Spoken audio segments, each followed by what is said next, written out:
தூய ஆவியின் திரியேக ஆசீர்வாதம் நம் அனைவரையும் ஆசீர்வதித்து காப்பதாக. ஆமேன். இந்த காலை நேர சிந்தனைக்காக யோசுவா 10ஆம் அதிகாரம் 6வது வசனம். அப்பொழுது கிபியோனின் மனுஷர் கில்காலில் பாளையத்திற்கு யோசுவாவினிடத்தில் ஆள் அனுப்பி, உம்முடைய அடியாரை எங்களிடம் சீக்கிரமாய் எங்களிடத்தில் வந்து எங்களை ரட்சித்து எங்களுக்கு துணை செய்யும். பர்வதங்களிலே குடியிருக்கிற எமோரியர் ராஜாக்கள் எல்லாம் எங்களுக்கு விரோதமாக கூடினார்கள் என்று சொன்னார்கள்.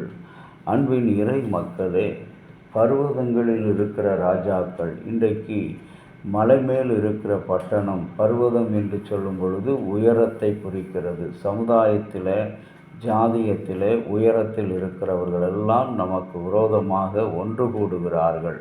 இன்றைக்கு இந்த திருச்சபையிலே சொற்பமாக அற்பமாக ஆதியிலே திருச்சபையின் விசுவாசிகளாக தூண்களாக வளர்ந்தவர்களெல்லாம் இன்றைக்கு புறம்பே தள்ளப்பட்டிருக்கிறார்கள்.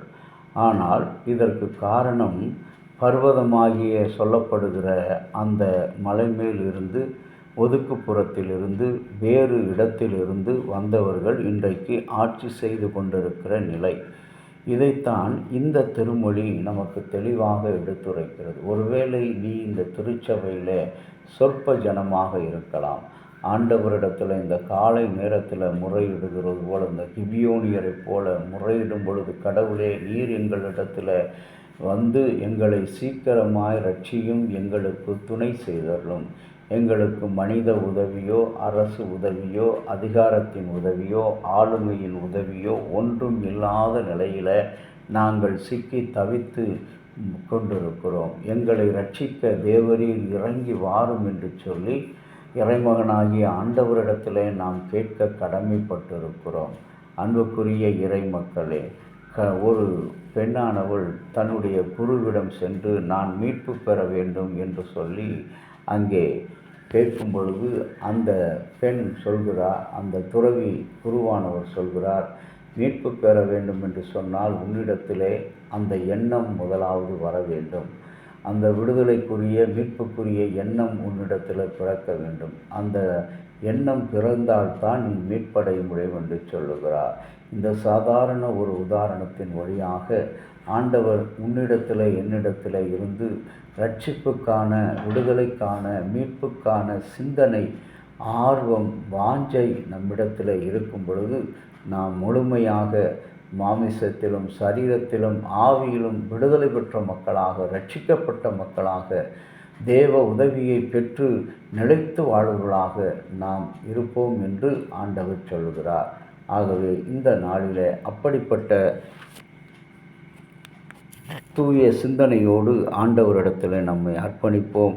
கர்த்தர் இந்த நாளை நம் அனைவருக்கும் ஆசீர்வாதமாக மாற்றி கொடுப்பார்.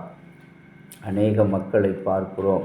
இன்றைக்கு உலகத்தில் வலது கைக்கும் இடது கைக்கும் வித்தியாசம் தெரியாத மக்கள், பாவம் செய்து கொண்டு பாவம் என்றால் என்ன என்று தெரியாதவர்கள் தான் இருக்கிறார்கள். ஆனால் அதே நேரத்தில் பாவத்தை செய்து கொண்டு இது நான் செய்வது பாவமல்ல என்று சொல்லுகிறவர்கள், அக்கிரமத்தை செய்து கொண்டு இது அக்கிரமம் அல்ல என்று சொல்லுகிற மக்கள், கர்த்தருடைய வார்த்தையை படித்து கொண்டு அதை அசட்டை செய்கிற மக்கள், அதை பின்பற்றாத மக்கள், அது தவறு அல்ல என்று சொல்லுகிற நிலை இன்றைக்கு கிறிஸ்தவர்களிடையே காணப்படுகிறது.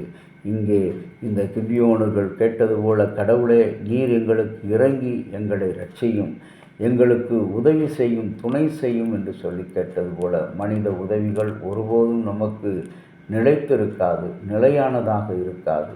ஆனால் தேவனுடைய உதவி எப்பொழுதும் நமக்கு சம்பூர்ணமாக இருக்கிறது. அது தொடர்ந்து இருக்கிறது. காலங்கள் மாறினாலும், இயற்கைகள் மாறினாலும், சூழ்நிலைகள் மாறினாலும், எந்த நிலையிலும் அது மாறாத ஒரு காரியம். கர்த்தருடைய உதவி, அவருடைய ஆற்றல், அவருடைய பலம் நமக்கு இருக்கும் பொழுது இந்த உலகத்தில் நீங்களும் நானும் ஒளி வீசும் மரங்களாக, சுடர்களாக திகழ்வோம்.